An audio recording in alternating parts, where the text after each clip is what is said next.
नमस्कार, आवाज इंडिया में आप सभी का स्वागत है। मैं हूं सीमा और नजर डाल लेते हैं दिन भर की टॉप 20 खबरों पर। अहमदाबाद से उड़ान भरते ही एयर इंडिया का बोइंग 787 क्रैश हो गया। रिहायशी इलाके में गिरा विमान, धुएं और आग का जबरदस्त गुबार। हादसे के वक्त विमान में 242 लोग सवार थे, 12 क्रू मेंबर्स भी शामिल। विमान अहमदाबाद से लंदन की ओर रवाना हुआ और तुरंत ही क्रैश हो गया। मौके पर दमकल की गाड़ियां पहुंची, राहत कार्य तेज हुआ। प्रशासन ने हादसे की जांच के आदेश भी दिए हैं। एयर इंडिया की इस फ्लाइट में 169 भारतीय यात्रियों की पुष्टि हुई है। इसके अलावा 53 ब्रिटिश नागरिक, 7 पुर्तगाली और 1 कनाडाई नागरिक भी था। प्लेन ने दोपहर 1:38 पर टेक ऑफ किया और महज 2 मिनट बाद ही क्रैश हो गया। लैंडिंग से पहले ही आग की लपटों में घिरा विमान, एयर ट्रैफिक कंट्रोल का संपर्क भी टूट गया था। गृह मंत्री अमित शाह ने हादसे पर दुख जताया है। एनडीआरएफ और डिजास्टर मैनेजमेंट की टीमें तुरंत अहमदाबाद रवाना की गई। शाह ने सीएम भूपेंद्र पटेल और डीजीपी से बात की। घटना की स्थिति पर पल पल की जानकारी ली जा रही है। शाह ने कहा, हर संभव मदद दी जाएगी। राहत और बचाव कार्य की खुद निगरानी कर रहे हैं।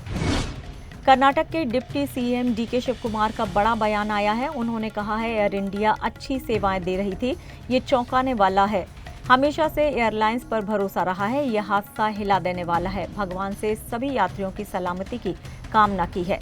शिवकुमार ने कहा कि इस हादसे की पूरी जांच होनी चाहिए। पूरा देश इस वक्त एकजुट होकर प्रार्थना कर रहा है। कांग्रेसी नेता प्रियंका गांधी वाड्रा ने हादसे पर शोक जताया है। उन्होंने ट्वीट कर कहा, यात्रियों और परिवारों के लिए दुआएं, ईश्वर से सभी की सलामती की प्रार्थना करती हूं। कहा, ये खबर बेहद दुखद और हिला देने वाली है। कांग्रेस की तरफ से हर संभव मदद का भरोसा जताया। राजनीतिक दलों ने हादसे को लेकर एकजुटता दिखाई। बॉलीवुड से भी हादसे पर संवेदनाएं सामने आई हैं। सनी देओल, अक्षय कुमार, रितेश देशमुख ने दुख जताया है। कंगना रनौत ने सोशल मीडिया पर लिखा, ईश्वर सबकी रक्षा करे। दिशा पाटनी ने लिखा, दिल दहला देने वाली घटना है ये।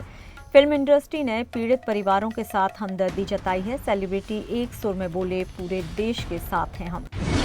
एयर इंडिया का बोइंग 787 ड्रीमलाइनर हादसे का शिकार हुआ है। लॉन्ग डिस्टेंस के लिए तैयार ये विमान हाई टेक्नोलॉजी से लैस था। इस विमान की उम्र 11 साल 5 महीने बताई जा रही है।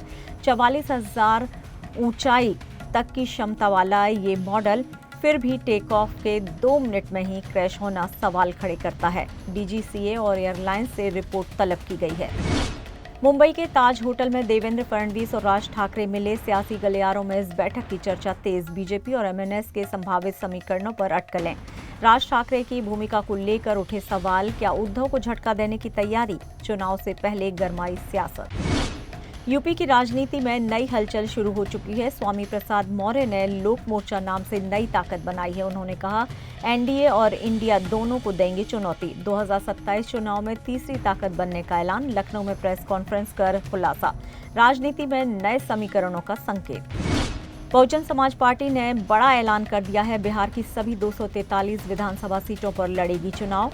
प्रदेश प्रभारी उमाशंकर गौतम ने दी जानकारी। बूथ स्तर तक संगठन मजबूत करने की रणनीति। मायावती ने खुद किया इस प्लान का निर्देशन। राजनीतिक दलों की मुश्किलें बढ़ी। नाना पटोले के बयान पर छिड़ा राजनीतिक बवाल। कहा, पाकिस्तान को ऑपरेशन की भनक पहले से ही थी। संजय निरुपम ने जताई तीखी प्रतिक्रिया। शिवसेना बोली, ये सेना का अपमान है। बीजेपी ने कहा, कांग्रेस कर रही है राष्ट्र विरोधी बातें। सियासी घमासान तेज। मोहन भागवत पहुंचे मथुरा। आरएसएस प्रमुख मोहन भागवत मथुरा दौरे पर पहुंचे हैं। गऊ ग्राम परखम में संघ का प्रशिक्षण शिविर जारी। 3 दिन मथुरा प्रवास पर रहेंगे संघ प्रमुख। बिहार दौरे के बाद यूपी में संघ की सक्रियता बढ़ी। संघ पदाधिकारियों से करेंगे राजनीतिक संवाद। 2024-27 की सियासी दिशा तय होने की उम्मीद। मेघालय में सोशल मीडिया इन्फ्लुएंसर की हत्या का खुलासा। पति राजा ने पत्नी सोनम के साथ रची थी साजिश। हत्या के बाद इंस्टा पर एक्टिव रही पत्नी। आरोपियों में कुल 5 लोग गिरफ्तार। मामले की जांच पुलिस ने तेज कर दी है। कोर्ट में सभी आरोपी पेश किए गए। मुरादाबाद में राशन कार्ड घोटाले की जांच शुरू। आईएएस अफसर अंजनेय कुमार ने दिए सख्त निर्देश। गांवों में पात्रता सत्यापन के आदेश जारी। अन्योदय कार्ड में बड़े पैमाने पर फर्जीवाड़ा, विभागीय टीमों ने गांव-गांव में दस्तक दी, कार्रवाई की तैयारी तेज। आदेश अस्पताल की पार्किंग में मिली लाश से हड़कंप, 30 साल की महिला की पहचान कमल कौर के रूप में हुई है। सोशल मीडिया पर थी काफी एक्टिव। पुलिस हत्या की आशंका से जांच में जुट गई है। शव को पोस्टमार्टम के लिए भेज दिया गया है। आसपास के सीसीटीवी फुटेज को भी खंगाला जा रहा है। द इंडिया हाउस फिल्म की शूटिंग के दौरान टैंक फटा, हैदराबाद के शमशाबाद में हुआ धमाका, सहायक कैमरामैन को आई गंभीर चोटें, सेट को हुआ भारी नुकसान। फिल्म की शूटिंग कुछ दिनों के लिए रोकी गई, प्रोडक्शन टीम कर रही है जांच। कांग्रेस नेता देवेंद्र यादव ने अध्यादेश को बताया तानाशाही कदम, कहा बिना सलाह के लागू किया गया कानून अभिभावकों पर बड़ा आर्थिक बोझ। जनता की आवाज दबाई जा रही है, दिल्ली विधानसभा में उठेगा मुद्दा, सरकार से की जाएगी जवाबदेही की मांग। अडानी ग्रुप 2027 तक लाएगा एयरपोर्ट यूनिट का IPO, $1 अरब तक जुटाने की योजना। देश भर के एयरपोर्ट में हो रहा है निवेश। अडानी इंटरप्राइजेस ने दी जानकारी, फंड में इंफ्रास्ट्रक्चर प्रोजेक्ट्स में तेजी आएगी। बाजार में अडानी स्टॉक्स की हलचल। अमेरिका में ट्रंप ने 79वें जन्मदिन पर होगी बड़ी परेड, 6,500 सैनिक और 150 सैन्य वाहन होंगे शामिल। 50 फाइटर जेट्स भी करेंगे हवाई करतब।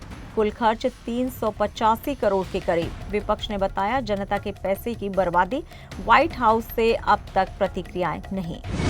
ऑस्ट्रेलिया के स्टार बल्लेबाज स्टीव स्मिथ का जलवा, वर्ल्ड टेस्ट चैंपियनशिप में खेली शानदार पारी, 66 रन बनाकर किया 99 साल का पुराना रिकॉर्ड ध्वस्त। 112 गेंदों में ठोके 10 चौके। स्मिथ की पारी से ऑस्ट्रेलिया को मजबूती, दर्शकों ने की खड़े होकर सराहना।